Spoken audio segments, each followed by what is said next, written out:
Welcome into a Wednesday live edition of the Desmond Johnson Show. It is Wednesday, which means it's time for high school football. It is the third round of the North Carolina High School Athletic Association state football playoffs. Marc Pruitt in the house from the Winston Salem Journal, prep beat writer. He gives us his Marc's Big Three every Wednesday to look forward to. The field is getting shorter and shorter. The big boys are still sticking around, especially the ones in the triad. So without further ado, let's go ahead and get it. It's the Desmond Johnson Show.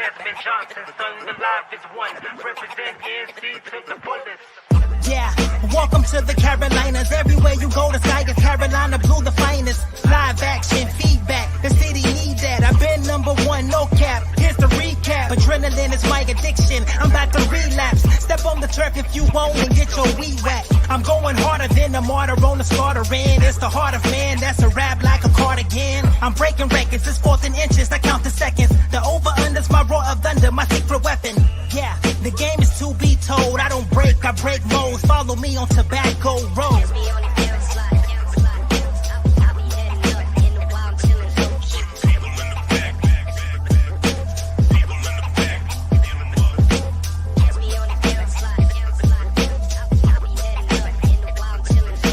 Live with Desmond Johnson, son, the live is one. Represent NC to the fullest.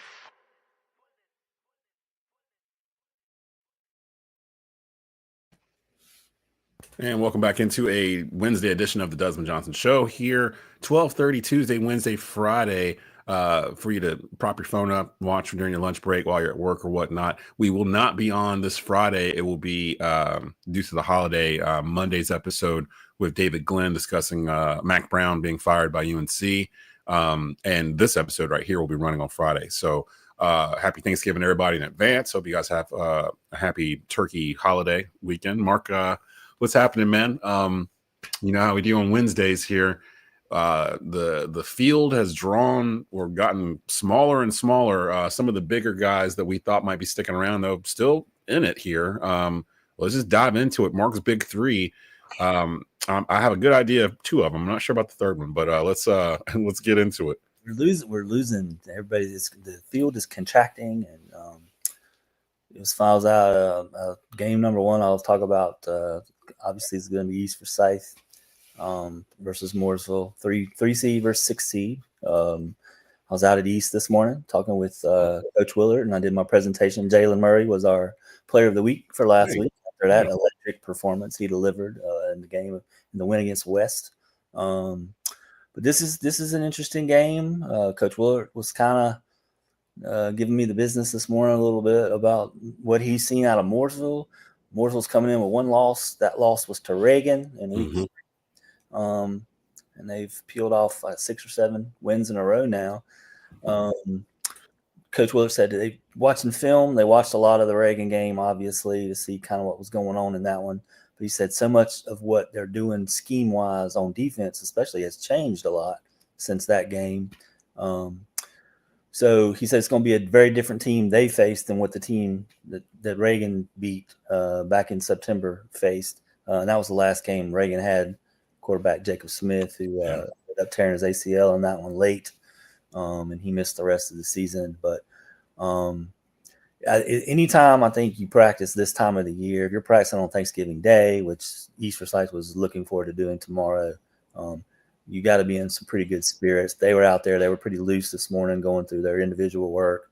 And they're excited. They're excited for Friday night. And doesn't look like it's going to be as chilly as it was last Friday night in Kernersville. So that's a good thing. Not till later on in the night. I do see chills coming in. The high is supposed to be 52 on Friday, but as I'm looking through my weather app, by the time we get to kickoff at 7 o'clock, it'll be 41 degrees at 7. And to be honest, it might be just as cold because by the time we're done, it's supposed to be around 35. So it felt colder. I think the wind just made it feel colder last week. Yeah.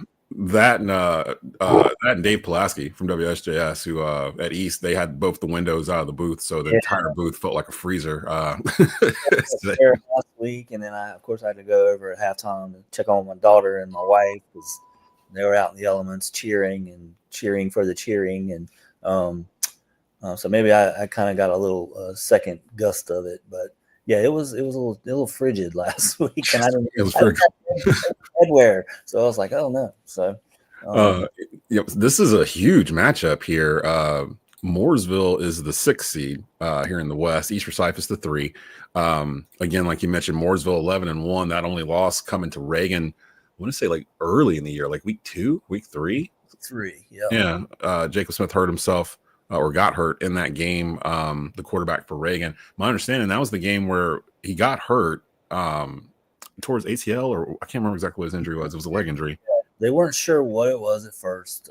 As I was out at practice that next day, or that Monday following the game, he was on crutches and he was going to get the MRI that day, and then he announced it. I think that next day that he had he's committed to NC State. He's a 2-sport star. I think he's a junior, but the element of this injury, it usually takes about a year to recover. So not sure if he'll be playing with Reagan next year. He may just go ahead and early enroll at NC State. But he got my understanding is baseball is his main sport, and he plays quarterback for Reagan. I think he's gonna miss baseball season this week. So he'll miss baseball season. And that, if I'm not mistaken, in that game, he got injured, came back in, threw the winning touchdown, and then announced that like that Monday that he was out for the year. But looking at Mooresville and East Forsyth stats, they look eerily similar, to be honest. Mooresville scored 552 points this year. I don't know if anybody scored more than East other than Dudley in the state. The East is averaging 50 points per game. They've scored 622. Mooresville only allowed 116 points. It looks like they have a pretty good defense. East only allowed 197. Mooresville's averaging 46 points per game. So it's a tale of 2 squads that have highly explosive offenses. I do see here Mooresville's rushing for about 200 yards per game, passing for about 200 yards per game, while East is rushing for 219 and passing for 283. So that pretty even. It sounds like it's gonna be a battle of which defense can really show up here, right, impose their will on the other team's offense, because it looks like both these offenses kind of can do whatever they want to do. I think you look at the league Mooresville's in. I don't think it's as tested as the Central Piedmont. Yeah. I think that plays into it a little bit, but their defense, it's always kind of been the calling card down there. I know last year they had a great defense that held, I think, Mount Tabor to 19 points in the second round of the playoffs last year. And I think one of the touchdowns for Mount Tabor was a pick 6, and one was a kick return for a touchdown. So they couldn't get their offense going last year against Mooresville in the playoffs. And it's a lot of the same people personnel wise that form that group. So I think you look at the conference Mooresville plays in, you compare that to the CPC. I think East Forsyth is definitely more battle tested in that regard. But it's still, there are no slouches at this point of the playoff. Yeah, just looking through like some of these names that are still left over. What's your second game for Friday in the Triad? Well, there's only a few really to head towards. Well, I think Grimsley and Charlotte Catholic is Charlotte Catholic is one of those teams I don't think any opposing coach ever wants to see on their schedule, especially at this point of the season in the playoffs. They're just such a rich tradition those guys have of winning state titles. And in the last 10 years, and I don't know exactly what it is, but they had a nice little run in 3A and 4A where they were zooming through the playoffs every year. Mm-hmm. They are a 2-loss team, I think. Yeah, I'm looking at it now. Yeah. They lost 2 of their first 3 games, one to Providence Day, who was the runner-up in independent school football this year. And I think they won 3 straight independent school state titles until this season. And then they lost this year. They lost to Shelby Crest, who's still alive in the 3A playoffs. And they have wins against Independents, who beat Mount Tabor handily a couple weeks ago in the first round, and against Butler, 34-14, who East they won. The score was deceiving. That was a good Butler team. The final score made it look like it was super close throughout. But there was some shenanigans. Well, not shenanigans. There was some stuff that happened in the fourth quarter that scored a couple times late to kind of make it closer. And I know talking to Coach Willard this morning, he said that, you throw out that 4-6 record against Butler. It's still Butler. The games they lost are to he reeled them off. Weddington the second-ranked team in South Carolina. He said they're still a really good football team. I said, yeah, I agree with that. So, and I think it's the same with Catholic. Catholic is a good team, and they're going to give any coach pause, especially at this point of the season. South Carolina, he said they're still a really good football team. I said, yeah. Sorry. But no, yeah, looking at Charlotte Catholic and Grimsley's matchup here, of course, Grimsley's the number 1 seed overall in the West. Charlotte Catholic is I didn't see what their seed was. They are the 8th seed. They beat Palisades last week 31-7. Grimsley cruised over Southeast Guilford 58-21. Grimsley really hadn't had any resistance this entire year. That I'm sitting here thinking about it, right? Pretty much everything's been gotten out of hand or running clock. Mitchell Summers had another great game last week. 200, I think it's season high yardage, 225, 4 touchdowns. But yeah, you get to this point in the season and you haven't been tested. How does that look when you start to get tested? And it's probably going to happen at some point. And we've seen that. East has been tested a few times first time against West Forsyth, obviously. In the Butler win, they got tested late. That Mount Tabor game, they got tested on the road early. And I don't know if Grimsley has kind of faced that pressure yet in a game. So that'll be interesting to me to see if Catholic can get it going and can just kind of stay with them, how that one kind of shapes out late in the game. I don't think they have. I'm sitting there trying to think that now they had an undefeated Northern Guilford the last week of the regular season for the conference title, but they ended up basically cruising in the second half past them as well. I don't think Grimsley, I don't think they've really been tested. It kind of reminds me of 2022 East Forsyth with Jalen Rayner and Quayshawn Brown and those guys. They didn't really have a test the entire year until they got to Huff, like around the 3rd round.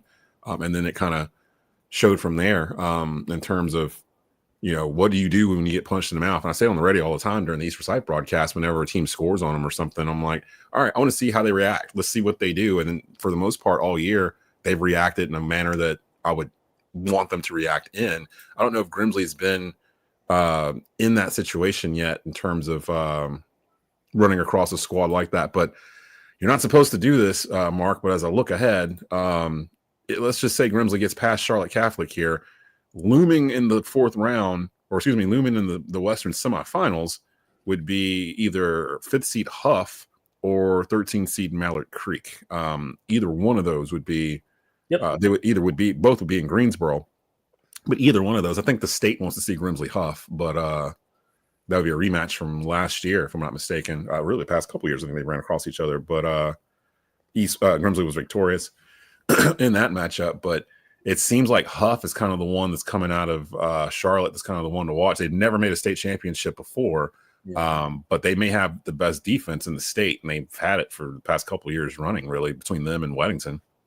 Yeah, and they dismantled Independence last week, 46-7 or something like that. And yeah, that was pretty eye-opening. That one really opened a lot of eyes across the state because especially – for me, seeing Independence the week before dismantle Mount Tabor 44-0, and then to see that result the week after, where Huff just completely dominated Independence, that opened my eyes a lot.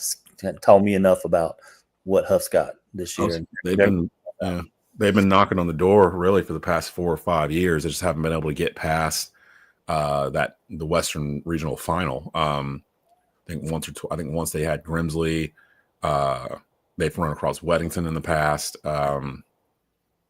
They've had their battles with East Forsyth. They're 2-0 against East in the playoffs. I'm sure East would.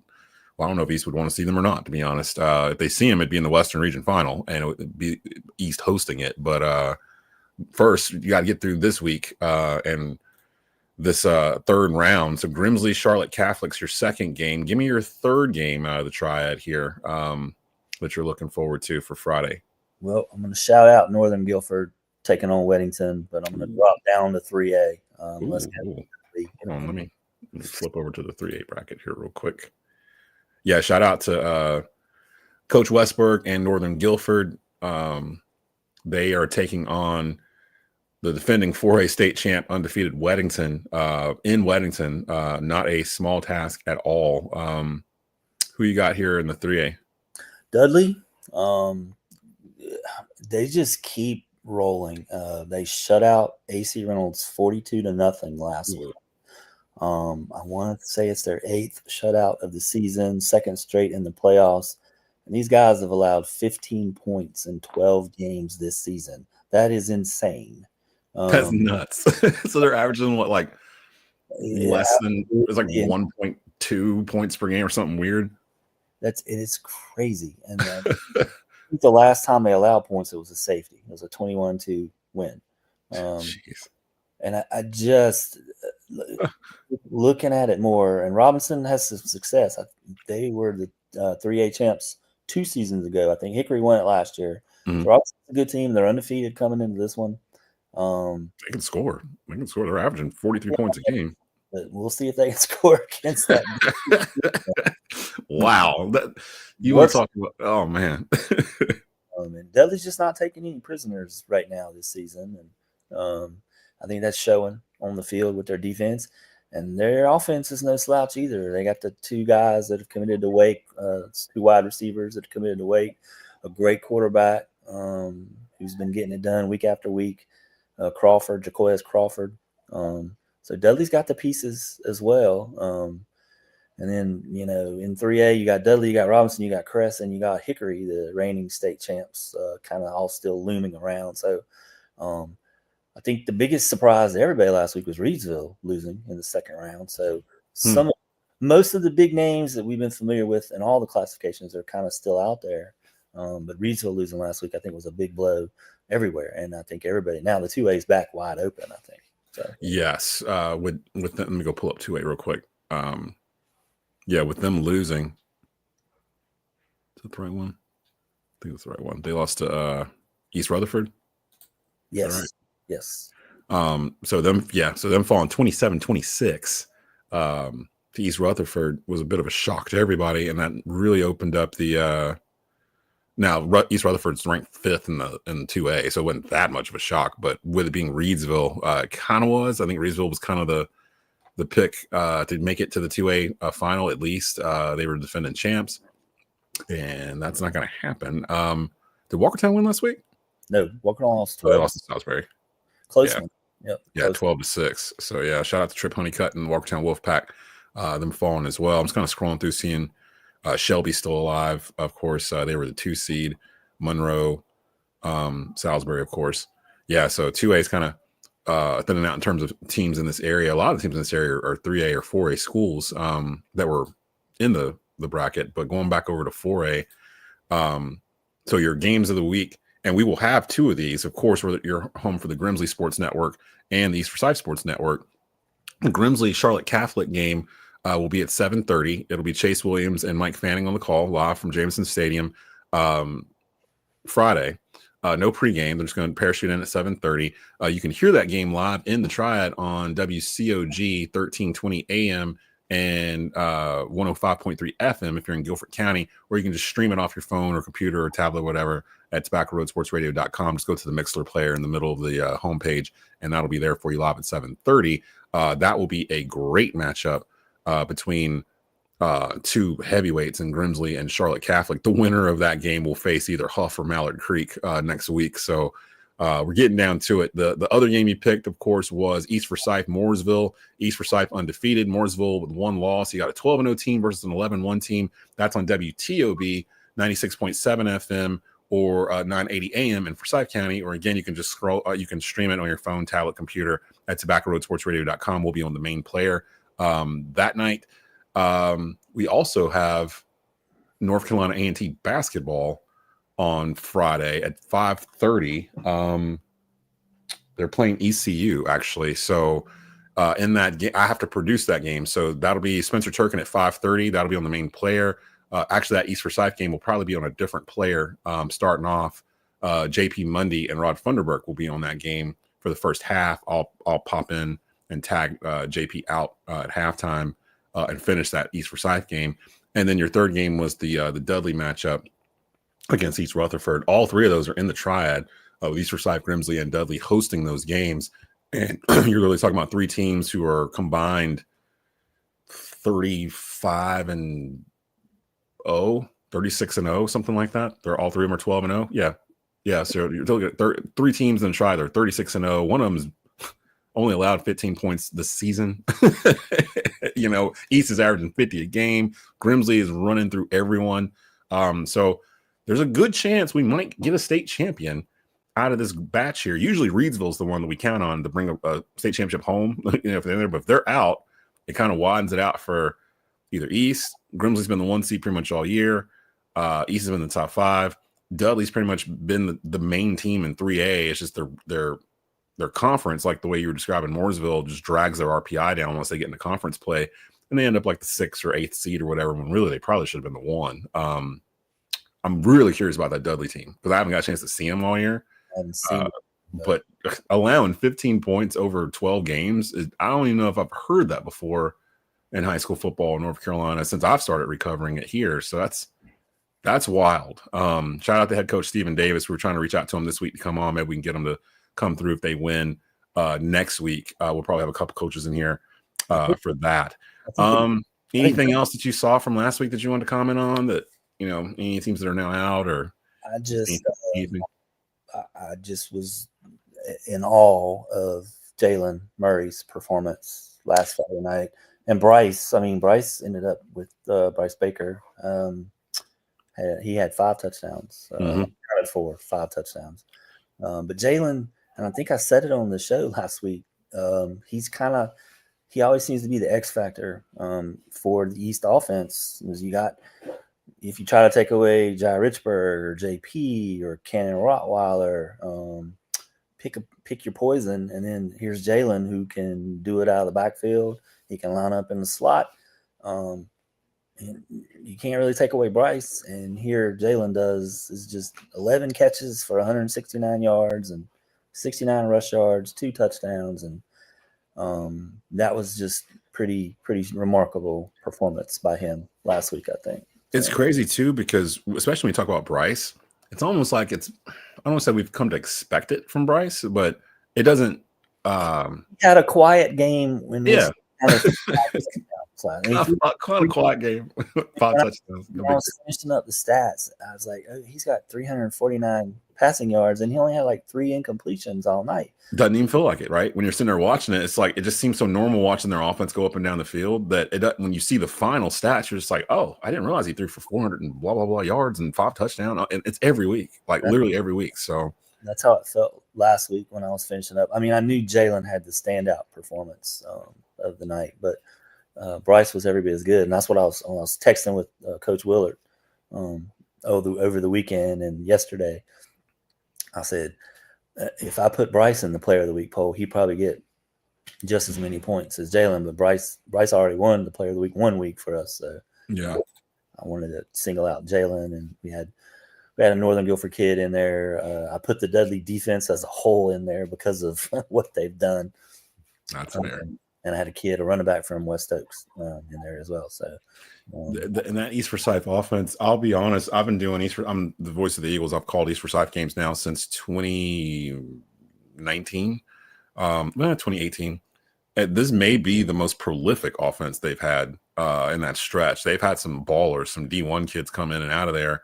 Some that are playing on Saturdays right now at big schools like Duke and Wake Forest and Carolina or whatever. But those offenses felt like they were top heavy. Like there was 3 or 4 kids at the very top that were like the guys that you had to stop. And if you got them out the way, like Jatavion Connor or Javante Connor, or Quayshawn Brown, or you could contain Rayner or whatever, you could kind of knock East back on their heels a little bit. They have a lot of weapons this year. Like you said, Jalen Murray, this is the last week of November. This is the first time really we're mentioning Jalen Murray in this aspect in terms of him exploding in a game. He's always been there all year. He's kind of like their Swiss Army knife is what Willard calls him, where they put him on defense. They put him at wide receiver. He's running out of the backfield. They do a wildcat that's probably the scariest wildcat I see in high school football right now, where it's Jalen Murray in the middle, Corey Blair on the left, Cannon Rottweiler on the right. And Murray can either hand it off to the left or right. He can follow one of them in. The last thing you want is to be on the receiving end of a Cannon Rottweiler block. If he's coming at you full speed, you are going to get ran over. And he's the smallest guy on the team. Like, it's crazy watching it, but their offense is humming right now. Yeah, they did the wildcat to Jalen a couple times Friday night. But when that really took notice of that was in the first win against West Forsyth. on that game-winning drive, he lined up in the Wildcat, I think 2 or 3 times, and got a lot of big chunks on the ground. Yeah. It was another thing that's like, okay, how do you account for that defensively when you're used to having Bryce dropping back, and you're direct snapping it to a guy that can make you miss, and gets it. And I think I talked to Coach Willard about that after that win a couple of weeks ago too. Just what an X factor Jalen can be in this offense, because everybody's looking at Richburg or looking at JP or looking at Bryce or trying to bottle up Cannon. Mm-hmm. Jalen Blair's leading them in like yards per attempt, I believe. Yeah, who dropped in week 4, like right before Mount Tabor, I believe. So where he had the first quarter was great for him. I think he got hurt or something because he didn't play much in the rest.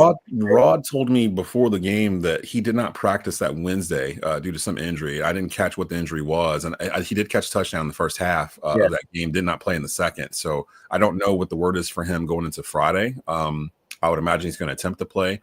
Shout out to Isaiah Edwards, who came back from a devastating knee injury last year. The doctors told him he would not be ready to do anything till February. And he was a guest on the Nest last night. And we found out from talking to his dad that he had it in his mind if East was going to get in the playoffs and they were going to be in a good position, he was going to play this year. And so he's been playing the past 2 weeks. They took the time restriction off of him last week. And he is one of the strongest guys. We thought Amarian Hayes was the strongest kid on the team. He's got to be up there. Like we watched him push back West Forsyth lineman last week, which is that's not an easy thing to do to push a PJ Dean back or whatever. He shouted him out to me after the game last Friday, and what a big difference he made, because he was on a pitch count the week before against Butler. But Coach Willard said he was basically back to full speed, and he worked his tail off to get an opportunity to play in the playoffs after coming off that. I think it was an Achilles. Is that right? I think it was an Achilles, or was it ACL? It was one of the two. It was last year, so he missed all the last year. He's a junior, so he'll be back for senior year next year. His older brother Elijah plays in secondary as a senior for East. But yeah, now you've got him where you didn't have him all year. You add him to Big Swole, Amarian Hayes sits in the middle. You add him to Brian Godfrey, who's 350, 6'4", 6'5" in the middle. Chris Kirby, who's been getting turnovers every week, it feels like, in the middle. Like they just got meat right there. Yeah, nobody's talking about Robbie Whitney, who was second in the conference in sacks last year. He's doing a great job on the outside this year. So they've turned it up. Yeah, they've turned it up. It's really starting to come around, I think, the last couple of weeks that I've seen. So that's going to be our Wednesday preview for high school football. So Grimsley Charlotte Catholic, 7:30 kickoff, WCOG in Greensboro, 1320 AM, 105.3 FM, TobaccoRoadSportsRadio.com. East Forsyth and Mooresville, that's a 7 o'clock kickoff on WTOB, 96.7 FM, 980 AM in Forsyth County. You can listen to it on TobaccoRoadSportsRadio.com as well and just stream it. Before all that, at 5:30, myself and Spencer Turkin, North Carolina A&T basketball taking on ECU, pregame at 5 o'clock, tip-off at 5:30. That game should end right around 7:30. I should be on the call for East Forsyth Mooresville probably after halftime, so I'll probably be on the second half. JP Mundy will be filling in for me with Rod while I'm taking care of the A&T game. So we got a lot of stuff going on Friday. Hope everybody can come by, check it out, and hopefully we can get some more of these tryout teams to advance further, because, again, I'm not supposed to look forward to next week, but if everything goes the way that we're hoping it goes, we may have Grimsley versus Huff on WCOG Western Conference semifinal, East Forsyth and Weddington as the other Western Conference or Western Division semifinal, which means we would be traveling to Weddington to cover that game. Grimsley would be hosting Huff. Those two winners would play each other for the right to go to the state championship. And to be honest, I feel like whoever comes out of that scrum is going to probably be the state champion in 4A. So this is what they lifted these weights for back in January. So we're here. We are here. So shout out to Marc. He'll be back next Wednesday because, again, we're going to have some conglomeration of those matchups to discuss. Again, no Friday show this week due to the holidays. Everybody enjoy your Thanksgiving turkey or ham or whatever you guys are going to be eating. We'll be back Tuesday with a brand new episode. And again, make sure you listen to us on Friday on Tobacco Road Sports Radio for all the high school football action. We'll talk to you next week.